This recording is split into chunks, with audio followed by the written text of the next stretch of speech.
Channel Shri Hariram બાપા ઓફિશિયલને subscribe કરો, like કરો અને શેર કરો જેથી આવનાર કથાના ભાગ જોઈ શકીએ સહુને જય શ્રી રામ રામ।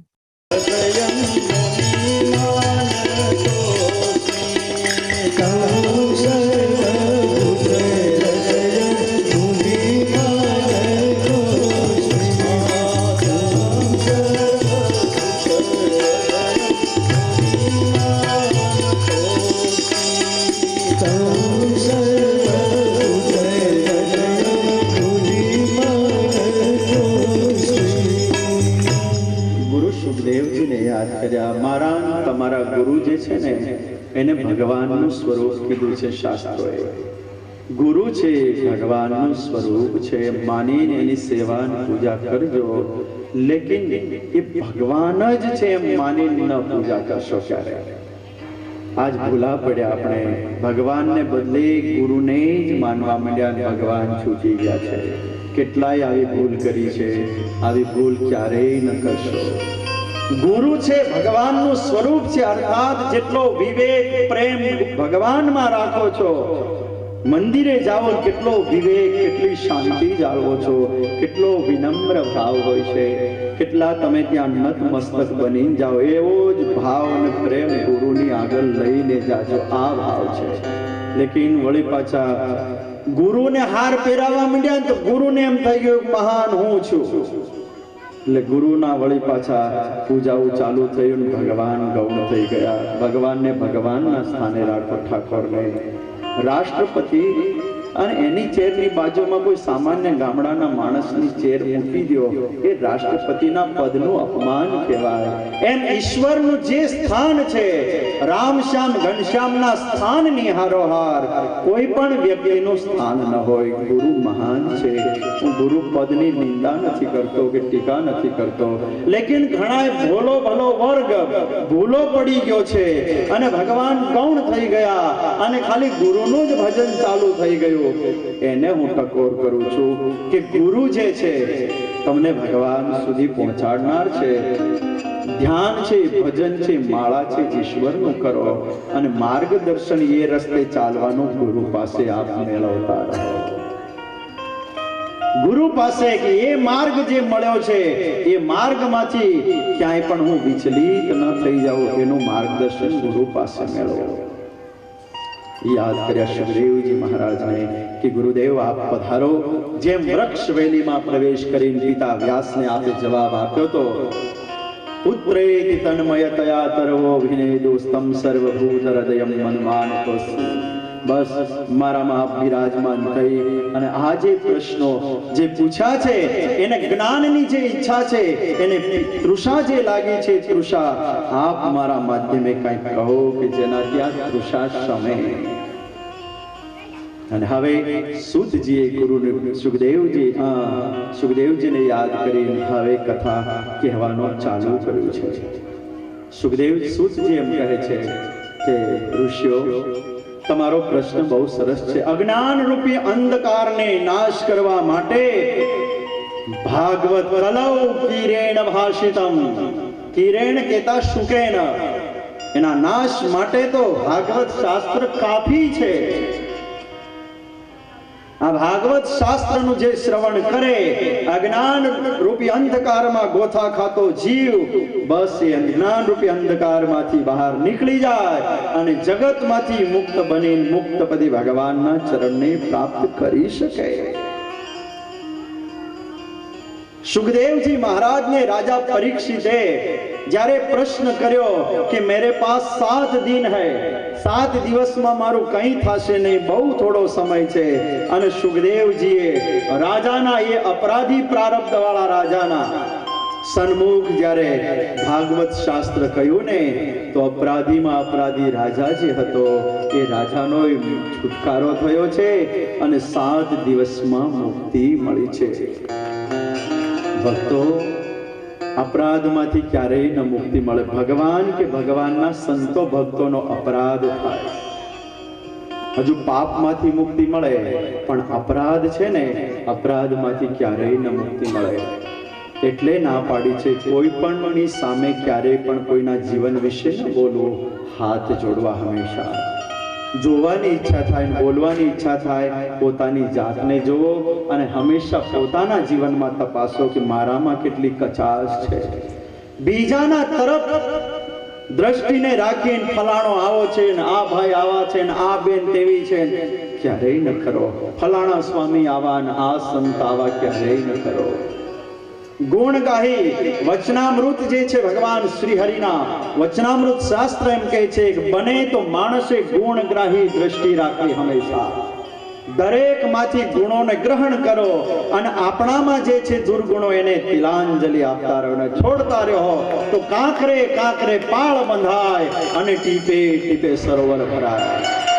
તમે જ મહાન બની જાશો, ક્યારેય ન નાખશો દ્રષ્ટિ બીજા તરફ. તો 7 દિવસમાં રાજાને મુક્તિ અપાવી છે. અને આ સમાચાર બ્રહ્મદેવને મળ્યા. અને બ્રહ્મદેવને જ્યારે આ સમાચાર મળ્યા કે ભાગવત શાસ્ત્ર આટલું મોટું બેનિફિટ આપે છે, અશક્ય છે, આ કેમ બની શકે? અપરાધીનો કોઈ કાળે છુટકારો થાય નહીં. અને આ જયનાદ થઈ રહ્યો છે, નાચી કૂદીને કહી રહ્યા છે, ગાઈ રહ્યા છે. શું છે આ? સત્ય લોકે તુલામ બધવાસા તોલયત સાધનાન્યજ. બ્રહ્મદેવે એક તુલા રાખી, તુલામાં સાધનો એક બાજુ મૂક્યા, સર્વસ્વ શાસ્ત્રો ને એક બાજુ ભાગવત શાસ્ત્ર જ્યારે મૂક્યું ત્યારે બધાય સાધનો ગૌણ બન્યા છે અને અમારું ભાગવત શાસ્ત્રનું વજન વધ્યું છે. કળિયુગમાં માણસને શાંતિ અપાવનાર અને માણસના માટે તરવા માટેનું નાવ કોઈ જોઈ હોય તો આ ભાગવત શાસ્ત્ર છે. અને ઋષિઓએ જયનાદ કર્યો, ત્યારથી આ ભાગવત શાસ્ત્રની કથા ગંગાઓ ચાલુ થઈ છે. હે ઋષિઓ, ત્યારથી અવિરત આ ભાગવત શાસ્ત્ર જગતમાં ગવાય છે અને એનો જગતના લોકો લાભ લે છે. વળી પ્રશ્ન કર્યો કે આ 7 દિવસની કથા કહેવાની પ્રણાલી ક્યારથી ચાલુ થઈ, કોણે કરી, ક્યારે કરી, કેમ કરી, એ અમારે જાણવાની ઈચ્છા છે. એક વાત કહી દઉં તમને કે આધ્યાત્મિક જગતમાં પ્રશ્ન ઉઠે ને, પૂછવા પ્રશ્ન, ગભરાવું નહીં ક્યારે. અને બને તો ધાર્મિક શાસ્ત્રોને શ્રવણ કરો ત્યારે થોડીક બુદ્ધિને લગાડીને તો શ્રવણ કરજો જ. નહીં તો શું થશે કે ઘણીક વાર સિદ્ધાંત માર્યો જાહે અને કોઈ ખોટો રસ્તો પકડાઈ જાહે. થોડીક બુદ્ધિ લગાડો, શ્રદ્ધા રાખો, શ્રદ્ધાની સાથે બુદ્ધિને થોડીક લગાડજો. નહીં તો ક્યાં ગાયના બદલે ગોધો પકડાઈ જાહે અને ગોધાના ચરણ ધોઈ ધોઈને ચડાયા કરશો. ગાયના પગને ધોઈને ચડાવો ને માથે પાણી તો કંઈક ફળ મળે. પણ ઘણીક વાર જો ભૂલા પડ્યા અને ખોટી લાઈન તરફ જો ચાલ્યા ગયા ને આખી જિંદગી પરસેવો પડે પણ કાંઈમાં ફળ ન મળે. બને તો ઘડી શ્રદ્ધાએ રહીશ, જાણો પણ શ્રદ્ધા રાખીને જાજો. પણ જિજ્ઞાસા થાય ને તો પૂછજો. એવું ન થઈ જાય કે નાના મોટા પુરુષને પૂછાય નહીં, શંકા કરાય નહીં. શંકા કરીએ તો કોડ નીકળે. આ કોડના ડાટા મારી મારીને જ દુનિયાને ભાગવત અને રામાયણ સુધી ન પહોંચવા દીધા. તમારા વાંક છે એના કરતા અમારો વાંક વધારે છે કે અમે તમને આ શાસ્ત્રો સુધી પહોંચવા ન દીધા. તમને એમ કહેતા રહ્યા કે તમારે રામાયણને ન અડાય, તમારે ભાગવતને ન અડાય, તમે અડો તો પાપ લાગે ને આવું અમે કહેતા રહ્યા. અને પરિણામે તમે આનાથી દૂર ને દૂર થતા રહ્યા અને અમે જેટલું કીધું એટલું તમે કરતા રહ્યા. એટલે ઘણી ખોટી પ્રથાઓ, એટલે ઘણા ખોટા રસ્તાઓ આ સંસ્કૃતિમાં ચાલુ થઈ ગયા. અંધશ્રદ્ધાઓ ઘૂસી ગઈ. આજ ઠેર ઠેર અંધશ્રદ્ધાઓ, જડતાઓ, આ દોરા, ધાગા, મંત્ર, તંત્રમાં દુનિયા દોડી રહી છે. આપનાર ભગવાન છે, આખા જગતનો લેનાર અને આપનાર નારાયણ છે. એનું ચરણ છોડી અને આજ જગતના બીજે લોકો ક્યાંક પથરાને પૂજી રહ્યા, ક્યાંક હોપારીને પૂજી રહ્યા. જે માનતા હોય એને મુબારક છે. પણ મારી એમને રિક્વેસ્ટ છે કે જો તારે ઈચ્છા હોય ને મળે તો ભગવાન પાસેથી મળે.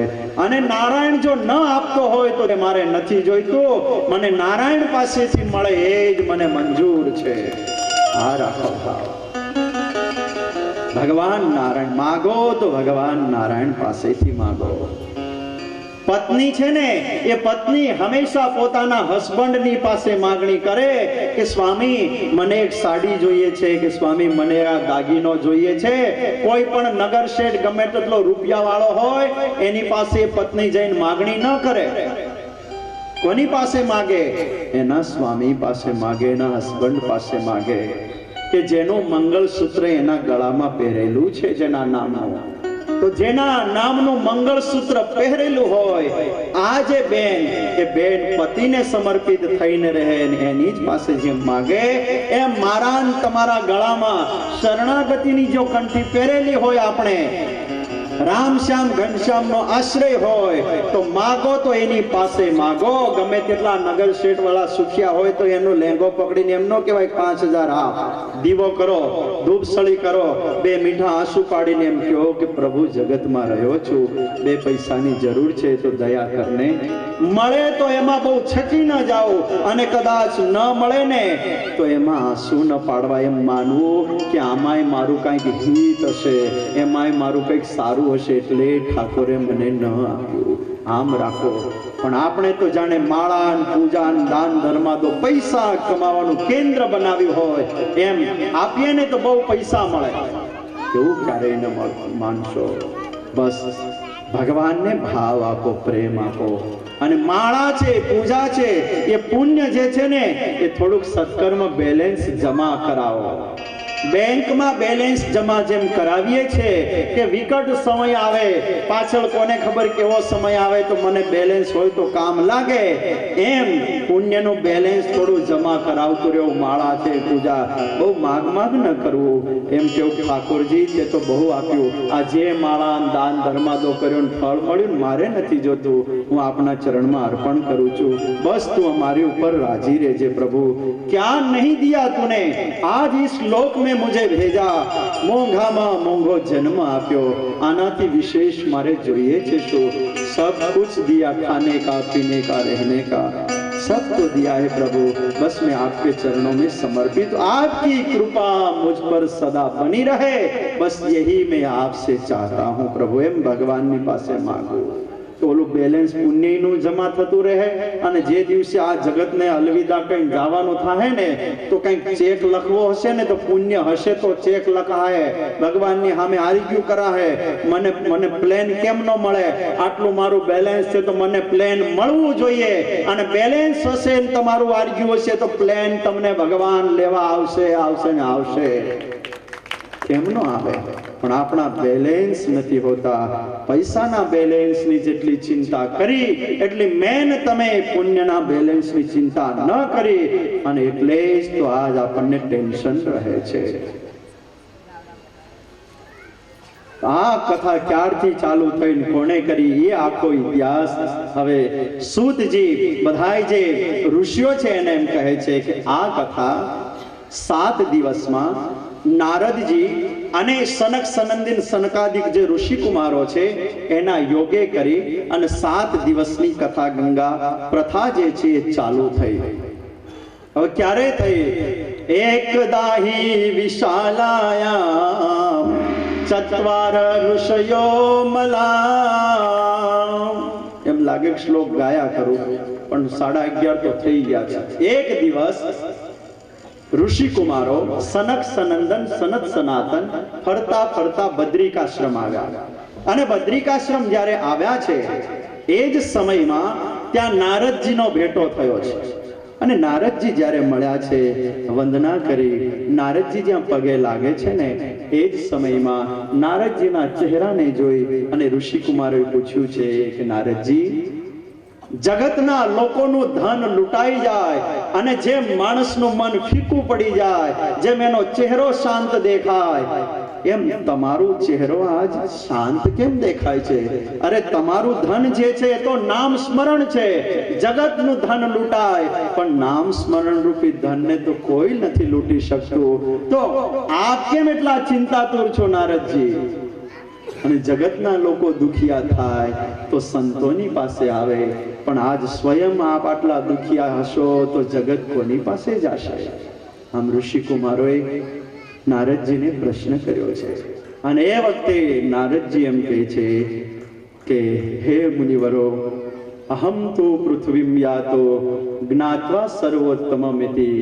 આ પૃથ્વીને સર્વશ્રેષ્ઠ પૃથ્વીલોક અને જાણી અને હું સત્સંગાર્થમ એટલે કે ફરવા માટે, દર્શન કરવા માટે જ્યારે આ બ્રહ્માંડમાં આવ્યો છું, ત્યારે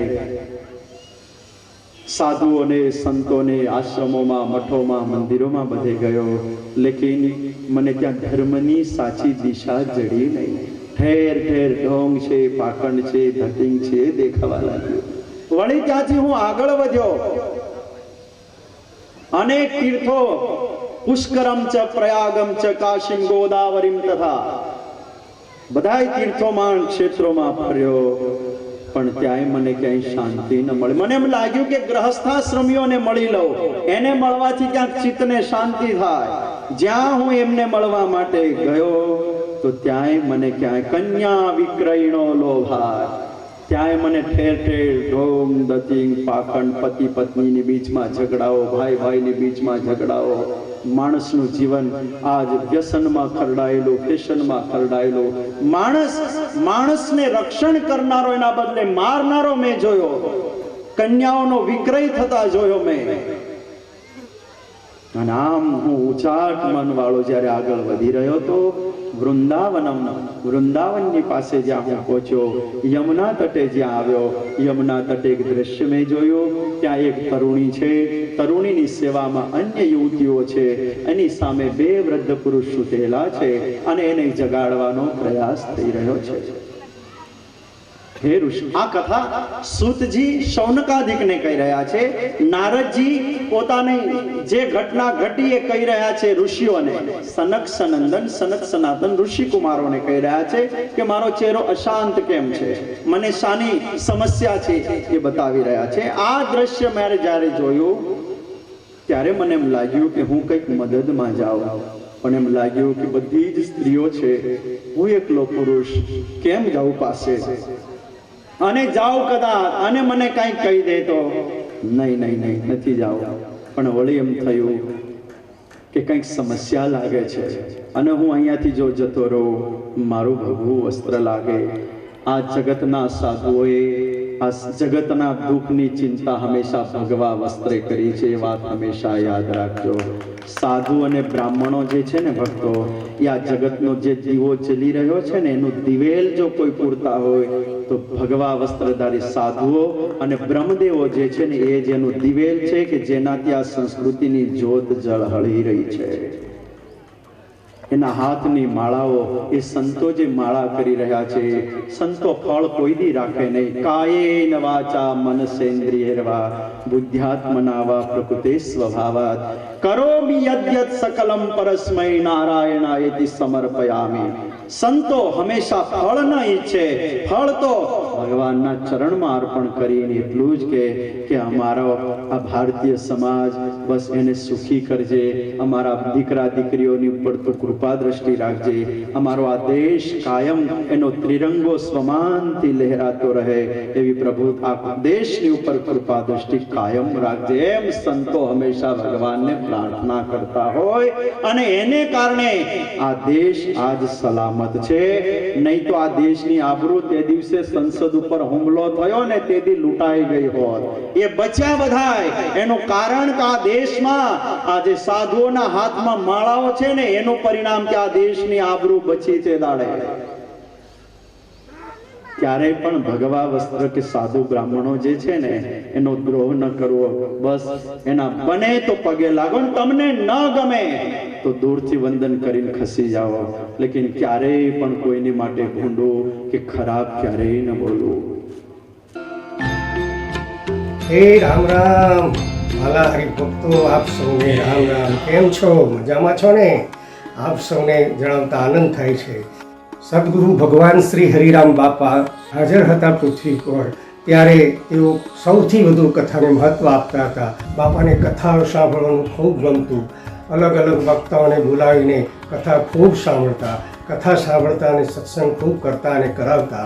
એમની હાજરીમાં શ્રી જલારામ બાપા સત્સંગ મંડળ અને લોહાણા સમાજ સાણંદ દ્વારા ઘણી બધી કથાઓનું આયોજન થયું. તો એ જ પરંપરાને ચાલુ રાખી શ્રીમદ ભાગવત કથાઓ રામચરિત માનસ કથાઓ અગાઉ થઈ ગયેલી અલગ અલગ રાજ્યોમાં જઈને જુદી જુદી કથાઓ જે આપણા યુટ્યુબ ચેનલ પર નથી, એ કથાઓ આપણે યુટ્યુબ ચેનલ પર મૂકવા જઈ રહ્યા છે. તેનો લાભ લેવા માટે આપ સૌને ખૂબ ખૂબ નમ્ર વિનંતી છે. આપણી ચેનલ શ્રી હરિરામ બાપા ઓફિશિયલને લાઈક કરો, શેર કરો, સબસ્ક્રાઈબ બીજાને પણ આપ સબસ્ક્રાઈબ કરાવો, જેનાથી સત્સંગનો સૌને લાભ મળી શકે. એ જ પ્રાર્થના સાથે આપ સૌને જય શ્રી રામ, જય શ્રી કૃષ્ણ, જય જલારામ, જય સ્વામિનારાયણ, રામ રામ.